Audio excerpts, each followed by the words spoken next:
Good morning students, how are you? Fine, very well. बेटा आज हम लोग मैक्रो इकोनॉमिक्स का last and important chapter start करने जा रहे हैं, नेशनल इनकम। बच्चों के माइंड में एक डर होता है कि नेशनल इनकम बहुत मुश्किल चैप्टर है, मुझसे नहीं होगा, या सुनी सुनाई, क्योंकि अभी आप लोगों ने इस लेवल पर नेशनल इनकम नहीं किया। अपने सीनियर से सुना होगा या किसी और से सुना होगा कि नेशनल इनकम मैक्रो इकोनॉमिक्स में सबसे टफ चैप्टर है, नहीं होता भाई, वहां 10 नंबर तो भूल ही जा, क्योंकि ये चैप्टर 10 मार्क्स का आएगा। 10 मार्क्स का चैप्टर आता है तो बच्चों के माइंड में डर बिठाया हुआ होता है कि बच्चे वैसे डिस्कस कर लेते हैं कई बार किसी से कि मैक्रो इकोनॉमिक्स में क्या मुश्किल है, तो कोई सीनियर बोल देता है, कोई भी जिसमें बहुत नॉलेज हो कि नेशनल इनकम मुश्किल है, बस वो होगा ही नहीं, उसके न्यूमेरिकल्स निकलेंगे ही नहीं। तो ऐसा कुछ भी नहीं है। अगर आप ध्यान से समझोगे, ध्यान से सुनोगे, तो ये चैप्टर बहुत इजी है। इस चैप्टर को लास्ट में इसलिए नहीं करवाया जाता कि ये मुश्किल होता है। ये चैप्टर लास्ट में इसलिए करवाया जाता है क्योंकि इस चैप्टर के लिए टाइम चाहिए, थोड़ा लॉन्ग पीरियड लगता है। दूसरी बात, इस चैप्टर में न्यूमेरिकल्स हैं बहुत सारे, तो न्यूमेरिकल्स निकालने के लिए हमें टाइम चाहिए। तो इस चैप्टर को लास्ट में करवाने का एक बड़ा रीजन यही होता है कि अब जून के टाइम पर एक शेड्यूल ऐसे बना होता है कि अप्रैल मई लास्ट में करवाते हैं, तो जून में बच्चे इस चैप्टर की क्या करते हैं, प्रैक्टिस करते हैं। सिर्फ ओनली यही रीजन है कि इस चैप्टर को लास्ट में करवाया जाता है। ये चैप्टर बिल्कुल भी मुश्किल नहीं है, टोटली समझने वाला चैप्टर है। आप इस चैप्टर की सभी वीडियोस को 2 बार देखना तो आपको बिल्कुल ऐसा नहीं लगेगा। 2 बार में तो आपको ये चैप्टर याद हो जाएगा। मैं आप लोगों को चैप्टर इस तरीके से कराऊंगा कि आज आप चैप्टर कर लोगे, लाइफ में कभी भी इस चैप्टर को नहीं भूल पाओगे, कभी भूल ही नहीं पाओगे इसके न्यूमेरिकल्स या इसका थ्योरेटिकल पोर्शन। एग्जाम में क्या होता है, एक 6 मार्क्स का प्रैक्टिकल आता है न्यूमेरिकल और 4 मार्क्स का थ्योरेटिकल, या हो सकता है 6 का न्यूमेरिकल तो आएगा, 6 और 4 दोनों न्यूमेरिकल आ जाए। लेकिन इस चैप्टर की थ्योरी समझना भी बहुत इंपॉर्टेंट है। जैसे जैसे मैं करवा रहा हूं, आप वैसे वैसे इस चैप्टर को करते रहना। डेली थोड़ा थोड़ा हम लोग इस चैप्टर करेंगे, ज्यादा नहीं करेंगे, बहुत ही आराम से करना है इस चैप्टर को। सब समझने वाला है और बहुत ही इजी है ये चैप्टर, बहुत इजी चैप्टर है। जब चैप्टर आप कर लोगे तो आप कहोगे सर पूरी बुक में सबसे इजी चैप्टर मुझे यही लग रहा है, ठीक है ना। सो हम स्टार्ट कर रहे हैं नेशनल इनकम। नेशनल इनकम क्या होती है? नेशनल इनकम को बोलते हैं देश की इनकम। देश की इनकम, देश की इनकम का मतलब क्या? एक बहुत ही सिंपल सी भाषा में बोलूं, हम सभी लोगों ने इस देश में जितने भी लोग हैं, उन सब लोगों ने जो इनकम कमाई उसको क्लब कर दो। क्या कर लो? क्लब। जैसे हमारे देश की जनसंख्या 130 करोड़ है, तो 130 करोड़ लोगों ने जो कमाया, ठीक है, उसको क्लब कर लो, तो वो क्या आ जाएगी? National income. हम सब ने, कमाने वालों ने जितना पैसा कमाया, ठीक है, तो उसको क्लब कर लो, हम सब की इनकम क्या कर लो? क्लब कर लो, जोड़ लो, तो वो क्या बन जाएगी? National income. सो इजी, ठीक है। लेकिन हमें इसके पीछे पूरा लॉजिक समझना पड़ेगा। लॉजिक जो बातें हैं, लॉजिकल जो बातें हैं, वो हमें समझनी पड़ेगी इसके पीछे, ठीक है। देखिए ध्यान से समझना, नेशनल इनकम क्या होती है? National income is the some total of factor income. National income में सबसे पहली मेन बात क्या रहेगी? फैक्टर इनकम लेंगे। मैं एग्जांपल ले रहा हूं कि पूरी इकोनॉमी के अंदर, पूरे देश के अंदर, ये मान लो 100 लोग, 100 लोग कमा रहे हैं, बस 100 लोग कमाने वाले हैं। एग्जांपल है जैसे, ठीक है, पूरी इकोनॉमी के अंदर 100 लोग कमाने वाले हैं, 100 पीपल कमाने वाले हैं। तो 100 लोगों की, मैंने अभी बोला जितने लोग कमाने वाले हैं उनकी इनकम क्लब करो तो वो क्या आ जाएगी, नेशनल इनकम। लेकिन 100 लोगों की कौन सी इनकम लेंगे, फैक्टर इनकम। जो 100 लोग हैं इनकी कौन सी इनकम लेंगे, फैक्टर इनकम लेंगे। क्या लेंगे, फैक्टर इनकम, पहली बात। दूसरी बात, ये 100 के 100 लोग हमारे देश के क्या हो, नॉर्मल रेजिडेंट। ठीक है, 100 लोग हैं तो 100 लोगों की कौन सी इनकम लेंगे, एक तो फैक्टर इनकम। दूसरी बात, ये 100 के 100 लोग क्या होने चाहिए, हमारे देश के नॉर्मल रेजिडेंट। हमारे देश के नॉर्मल रेजिडेंट। अगर ये हमारे इनमें से कोई भी बंदा हमारे देश का नॉर्मल रेजिडेंट नहीं है तो उसकी इनकम इंडिया की इनकम नहीं जुड़ेगी, उसकी इनकम इंडिया की इनकम में नहीं जुड़ेगी। ठीक है, आगे मैं रिपीट कर रहा हूं, सपोज करो पूरी इकोनॉमी में 100 लोग हैं कमाने वाले, तो यहां दो कंडीशन जुड़ जाएगी इंडिया की इनकम निकालने के लिए कि ये 100 लोग एक तो इंडिया के नॉर्मल रेजिडेंट हो, इंडिया की क्या हो, नॉर्मल रेजिडेंट। दूसरी बात, इन 100 लोग क्या लेंगे, फैक्टर इनकम। यानी नेशनल इनकम में ये दो कंसेप्ट इंपॉर्टेंट रहते हैं, एक तो फैक्टर इनकम लेंगे, दूसरा जिस बंदे की इनकम हम लोग ले रहे हैं वो बंदा हमारे देश का क्या हो, नॉर्मल रेजिडेंट। इन चीजों को भी हम आगे समझेंगे कि नॉर्मल रेजिडेंट क्या होता है, फैक्टर इनकम क्या होती है। सो अगेन देखिए, national income is the some total of factor income, some total of factor income earned by normal resident of a country during the period of accounting year। India में मान लो 100 लोग हैं कमाने वाले, तो इन 100 लोगों की फैक्टर इनकम हम क्या कर लेंगे, जोड़ लेंगे। और ये 100 के 100 लोग क्या होने चाहिए, इंडिया के नॉर्मल रेजिडेंट। ठीक है, ये दोनों कंडीशन फुलफिल हो रही है कि 100 लोग क्या है, इंडिया के नॉर्मल रेजिडेंट है और इनकी फैक्टर इनकम लेंगे।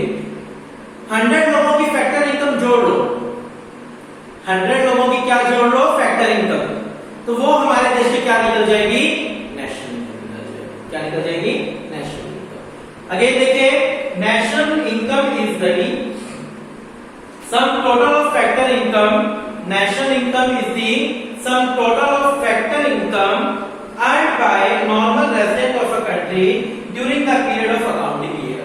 ठीक है, ये मीनिंग है इसका कि एक साल में जितना टोटल फैक्टर इनकम हमारे देश के नॉर्मल रेजिडेंट्स ने कमाया वो हमारे देश की क्या बन जाएगी, नेशनल इनकम बन जाएगी। अब हमें समझना क्या है, फैक्टर इनकम क्या होती है और नॉर्मल रेजिडेंट कौन होगा। देखिए, national income is the some total of factor income earned by normal resident of country during the period of accounting year।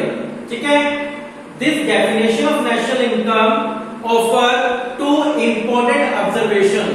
दो बातें आपको यहाँ पहले सीखनी है कि एक तो फैक्टर इनकम क्या होता है, दूसरा नॉर्मल रेजिडेंट कौन होगा। ठीक है, बात आ रही है समझ आपको। नेशनल इनकम को समझने के लिए पहले आपको ये दो बातें समझनी है। दो बातें कौन कौन सी, कि फैक्टर इनकम क्या होती है और नॉर्मल रेजिडेंट। फैक्टर इनकम शायद पहले भी आपने सुना होगा। फैक्टर्स कौन कौन से होते हैं, फैक्टर्स ऑफ प्रोडक्शन, बताइए फैक्टर्स ऑफ प्रोडक्शन कौन कौन से होते हैं, लैंड, लेबर, कैपिटल और एंटरप्रेन्योर। उसी की बात कर रहे हैं, लैंड, लेबर, कैपिटल और एंटरप्रेन्योर। ठीक है, तो नेशनल इनकम का मीनिंग क्लियर है बिल्कुल। It is the some total of factor income earned by normal resident of country during the period of accounting year is called national income. ठीक है, ये आपको मीनिंग करना है पहले। अब हम समझ रहे हैं फैक्टर इनकम क्या होती है। सबसे पहले क्या समझेंगे, फैक्टर इनकम। पहला हमारा टॉपिक क्या है, फैक्टर इनकम को समझेंगे। फैक्टर इनकम्स कौन कौन सी होती है, इनकम टू टाइप की होती है, एक फैक्टर इनकम और एक ट्रांसफर इनकम। एक तो होती है फैक्टर इनकम, फैक्टर इनकम, एक होती है ट्रांसफर इनकम। किसकी बात कर रहा हूं मैं, इनकम की। इनकम टू टाइप की होती है, मैं फैक्टर इनकम की बात नहीं कर रहा, मैं आपको समझा रहा हूं इनकम टू टाइप की होती है।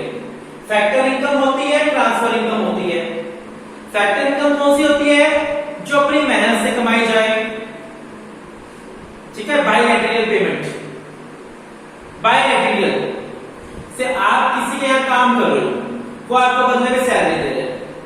आपने किसी को अपनी बिल्डिंग रेंट पर दी, वो आपको रेंट दे रहा है। आपने किसी को कैपिटल दिया, वो आपको इंटरेस्ट दे रहा है। आपने किसी के यहाँ अपनी स्किल यूज करी, एंटरप्रेन्योरशिप स्किल, वो आपको बदले में प्रॉफिट दे रहे हैं। यानी बायलैटरल होगी ना, भी हम भी कुछ दे रहे हैं, सामने से वो भी कुछ दे रहे हैं, यानी ये बायलैटरल पेमेंट होगी, ये बायलैटरल इनकम होगी, इसको पेमेंट बोल दो, इनकम बोल दो।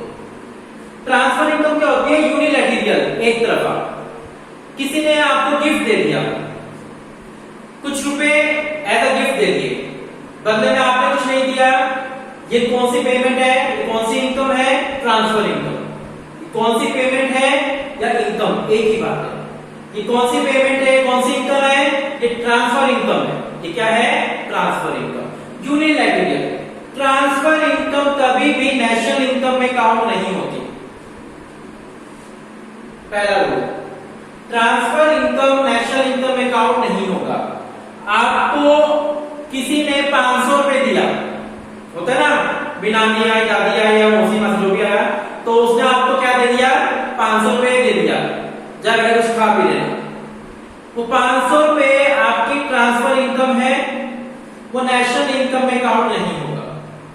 किसी भी पर्सन को कोई एक तरफा इनकम मिलती है तो वो नेशनल इनकम में काउंट नहीं होगी। ये नेशनल इनकम में कौन सी इनकम काउंट होगी? Factor income. कौन सी इनकम? Factor income. पहली बात आगे समझ आप लोगों को। फैक्टर इनकम, फैक्टर कौन कौन से होते हैं? Land, labour, capital, entrepreneur. Land के बदले में आप क्या देते हो? रेंट। लेबर को वेजेस, कैपिटल पर इंटरेस्ट और एंटरप्रेन्योर को प्रॉफिट। लैंड, लेबर, कैपिटल और एंटरप्रेन्योर। लैंड के बदले में रेंट, लेबर को वेजेस, कैपिटल के बदले में इंटरेस्ट एंड एंटरप्रेन्योर को प्रॉफिट। ये होती है आपकी फैक्टर इनकम। ये क्या होती है? Factor income. इसी इनकम को नेशनल इनकम में काउंट किया जाता है, ट्रांसफर इनकम को काउंट नहीं करते। देखिए, factors income are related to factor of production. जो फैक्टर इनकम है वो फैक्टर ऑफ प्रोडक्शन से रिलेटेड होती है। Land, labour, capital, entrepreneur. Household are the owners of factor of production. जो हाउसहोल्ड सेक्टर होता है वो इनका ओनर होता है। हाउसहोल्ड सेक्टर क्या होता है? ओनर। हाउसहोल्ड सेक्टर से ये चीजें कौन लेते हैं? Producer sector. बताइए समझ क्या बोल रहा हूं? लैंड हाउसहोल्ड सेक्टर के पास होगा, कैपिटल हाउसहोल्ड सेक्टर के पास, लेबर हाउसहोल्ड सेक्टर के पास, एंटरप्रेन्योर कहां से आएगा? हाउसहोल्ड सेक्टर से। यानी हाउसहोल्ड सेक्टर के पास होते हैं चीजें। हाउसहोल्ड सेक्टर से चीजें कौन लेगा? प्रोड्यूसर सेक्टर लेगा। कौन लेगा? प्रोड्यूसर। यानी हाउसहोल्ड सेक्टर के लिए सारी क्या होगी? इनकम होगी। हाउसहोल्ड सेक्टर के लिए क्या होगी? इनकम। और प्रोड्यूसर सेक्टर के लिए क्या होगी? ये पेमेंट। मान लो किसी प्रोड्यूसर ने आपसे लैंड ली, बदले में वो आपको क्या दे रहे हैं? रेंट। यानी प्रोड्यूसर के लिए पेमेंट हो गई और आपके लिए इनकम। आपने किसी ने काम किया, सामने वाला आपको वेजेस दे रहा है, तो आपके लिए इनकम हो गई, प्रोड्यूसर के लिए क्या हो गया? वो पेमेंट हो गई। आगे बात समझ? तो फैक्टर इनकम ये 4 होती है। फैक्टर इनकम ये 4 होती है, rent, wages, interest and profit. इनको ही हम नेशनल इनकम में इंक्लूड करते हैं, ट्रांसफर इनकम को नेशनल इनकम में इंक्लूड नहीं करते। पहली बात क्लियर है? बिल्कुल। फैक्टर इनकम का कंसेप्ट क्लियर है। अगर किसी भी दिन आपको कुछ भी क्लियर ना हुए तो आप मेरे से फोन पर उसी दिन पूछेंगे, ये ना है कि 10 दिन बाद फिर पूछेंगे। ठीक है? बात आई समझ? मैंने अभी आपको क्या करवाया कि नेशनल इनकम का मीनिंग। नेशनल इनकम क्या कहते हैं? National income refer to sum total of factor income earned by normal resident of country during accounting year. ठीक है? आपको 2 चीजें पढ़नी है। पहली फैक्टर इनकम क्या होती है? ये होती है फैक्टर्स इनकम, जो फैक्टर्स के बदले में दी जाती है। लैंड, लेबर, कैपिटल और एंटरप्रेन्योर के बदले में जो दी जाती है वो क्या होती है? फैक्टर इनकम होती है। फैक्टर इनकम का कंसेप्ट क्लियर है? चलिए अब हम नॉर्मल रेजिडेंट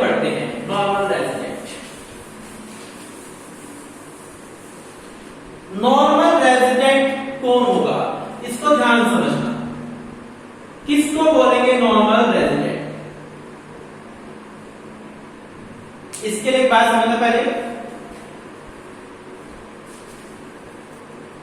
नॉर्मल रेजिडेंट के लिए जरूरी नहीं है कि आप उस देश के सिटीजन हो, नागरिक हो। नागरिकता जरूरी नहीं है, सिटीजनशिप जरूरी नहीं है। आप यूएसए के नॉर्मल रेजिडेंट बन सकते हो, इंडिया में पैदा हुए, इंडिया में रहे, लेकिन आप यूएसए के नॉर्मल रेजिडेंट बन सकते हो। आपकी इनकम यूएसए की इनकम में काउंट हो सकती है। सेम एज इट इज, कोई फॉरनर हमारी कंट्री का नॉर्मल रेजिडेंट बन सकता है और उसकी इनकम इंडिया की इनकम में काउंट हो सकती है। ठीक है, अभी मैंने कहा 130 करोड़ जनसंख्या की इनकम, तो जरूरी नहीं है कि नेशनल इनकम के अंदर 130 करोड़ जनसंख्या की इनकम आए। इसके अलावा फॉरेनर्स की इनकम भी इंडिया की इनकम में ऐड हो सकती है। जो फॉरेनर्स है उनकी इनकम भी इंडिया की इनकम में ऐड हो सकती है और कुछ इंडियंस की इनकम भी इंडिया में ऐड ना होकर फॉरेन कंट्री की इनकम में ऐड हो सकती है। इसी चीज को समझना है। मैंने क्या बोला कि जरूरी नहीं है कि इंडियन की इनकम इंडिया में काउंट हो सकता है कुछ इंडियंस की इनकम फॉरेन में काउंट और हो सकता है कुछ फॉरेनर्स की इनकम इंडिया में काउंट हो। तो वो कैसे? कोई फॉरेनर आपकी कंट्री में 1 साल से ज्यादा रह गया, वो यहां पर 1 साल से ज्यादा रह गया और यहां उसका इकोनॉमिक इंटरेस्ट लाई करता है। इकोनॉमिक इंटरेस्ट यानी वो इंडिया में 1 साल से ज्यादा रहा, दूसरा वो यहां पैसा कमा रहा है, इंडिया में उसका इकोनॉमिक इंटरेस्ट है, वो यहां पैसा कमा रहा है, तो उसकी इनकम इंडिया की इनकम में काउंट होगी। सपोज करो कोई अमेरिका का बंदा इंडिया में 1 साल से ज्यादा रह गया, वो यहां 1 साल से ज्यादा रह गया और यहां पर वो क्या कर रहे हैं, पैसा कमा रहे हैं, तो उसकी इनकम इंडिया की इनकम में जुड़ेगी। ठीक है, सेम एज सपोज करो आप में से कोई बंदा यूएसए चला गया, वहां 1 साल से ज्यादा रह गया और वही पैसे कमा रहे हैं, तो आपकी इनकम इंडिया की इनकम में ना जुड़कर यूएसए की इनकम में क्या होगी, काउंट होगी।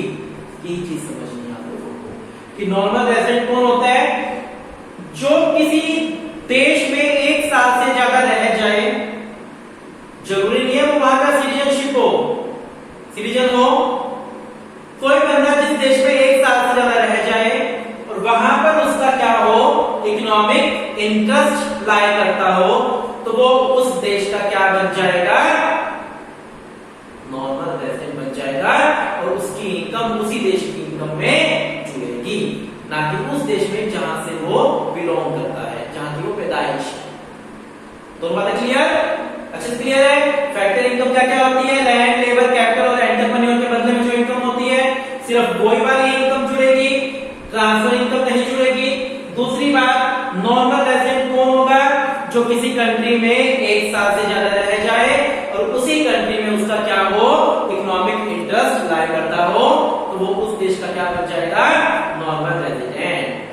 ठीक है, पढ़ता हूं मैं बुक में से, देखिए a normal resident is said to be one who ordinarily reside in the country concerned, whose center of economic interest lie in that country. A person residing in a country for a period of 1 year is taken as a ordinary residing in that country. A person is said to have this economic interest in country when he conducts his economic transaction. आगे बात समझ आप लोगों को? यही बात बोल रहे हैं यहाँ पर, एक बंदा किसी देश में 1 साल से ज्यादा रह जाए और उस देश में उसका क्या लाई करता हो, इकोनॉमिक इंटरेस्ट, तो वो उस देश का क्या बन जाएगा, नॉर्मल रेजिडेंट, और उसकी इनकम उसी देश की इनकम में क्या होगी, क्लब होगी। ठीक है, बात आ रही समझ अच्छे से? चलिए, आपकी बुक में भी पॉइंट दिए हुए हैं, मैं पढ़ता हूं यहाँ पर। नॉर्मल रेजिडेंट के लिए कुछ बातें आपको ध्यान में रखनी है। नॉर्मल रेजिडेंट के लिए कौन कौन सी बातें? नॉर्मल रेजिडेंट कोई इंडिविजुअल भी हो सकता है, कोई इंस्टीट्यूट। जरूरी नहीं है कि नॉर्मल रेजिडेंट सिर्फ इंडिविजुअल ही हो, इंसान ही हो, कोई इंस्टीट्यूट भी नॉर्मल रेजिडेंट बन सकता है। ठीक है, मान लो कोई इंस्टीट्यूट फॉरेन कंट्री में आपने खोला, इंडिया में खोला, वो इंस्टीट्यूट वहां पर रजिस्टर्ड है, वो वहीं पर इंस्टीट्यूट काम कर रहा है, वहीं कमा रहा है, तो वहां उस इंस्टीट्यूट की इनकम उस देश की इनकम मानी जाएगी। तो नॉर्मल रेजिडेंट कोई इंडिविजुअल भी हो सकता है, कोई इंस्टीट्यूट भी हो सकता है। सेकंड पॉइंट, ये जरूरी नहीं है कि नॉर्मल रेजिडेंट उसी देश का सिटीजन भी हो। सिटीजनशिप अलग देश की हो सकती है और नॉर्मल रेजिडेंट अलग देश का। जैसे आप इंडिया में पैदा हुए लेकिन आप यूएसए के नॉर्मल रेजिडेंट भी बन सकते हो अगर आप वहां पर 1 साल से ज्यादा रह गए और आपने वहां पर अर्निंग करी। ठीक है। थर्ड पॉइंट, WHO और IMF, नाम सुना होगा आपने WHO IMF का, वर्ल्ड हेल्थ ऑर्गेनाइजेशन। WHO क्या है? World Health Organisation. IMF क्या है? International Monetary Fund. ठीक है, कहते हैं World Health Organisation and IMF in country are not to be taken as a normal resident of the country, that country। ये दोनों ऑर्गेनाइजेशन इंटरनेशनल ऑर्गेनाइजेशन है। WHO या IMF दोनों क्या है? इंटरनेशनल ऑर्गेनाइजेशन है, वर्ल्ड लेवल की ऑर्गेनाइजेशन है। ये कहीं पर भी सिचुएटेड हो, ये कहीं पर भी सिचुएटेड हो, ये किसी भी देश की नॉर्मल रेजिडेंट नहीं कहलाएगी। मान लो इंडिया में भी है WHO की ब्रांच, यूएसए में भी है, चाइना में भी है, कनाडा में भी है, ये किसी भी देश में इनकी ब्रांच हो WHO की या IMF की, ये किसी भी देश के नॉर्मल रेजिडेंट नहीं कहलाते, इनको असम्पशन है क्योंकि वर्ल्ड ऑर्गेनाइजेशन है। ये क्या है? वर्ल्ड ऑर्गेनाइजेशन है। ये किसी भी देश में क्यों ना हो, इनको किसी भी देश का नॉर्मल रेजिडेंट नहीं कहा जा सकता। ठीक है, आगे बात समझ? यहां तक पॉइंट क्लियर देखो कि नॉर्मल रेजिडेंट कोई इंडिविजुअल भी हो सकता है, कोई इंस्टीट्यूट भी हो सकता है। नॉर्मल रेजिडेंट के लिए जरूरी नहीं है आपके पास उस देश की सिटीजनशिप हो। नेक्स्ट क्या था? WHO और IMF को असम्पशन है कि किसी भी देश में सिचुएटेड हो, ये वहां के नॉर्मल रेजिडेंट कभी नहीं बनेंगे। इसके अलावा देखिए कौन कौन नॉर्मल रेजिडेंट नहीं होता। Foreign visitor in the country for such purpose as recreation, holidays, medical treatment, study, conference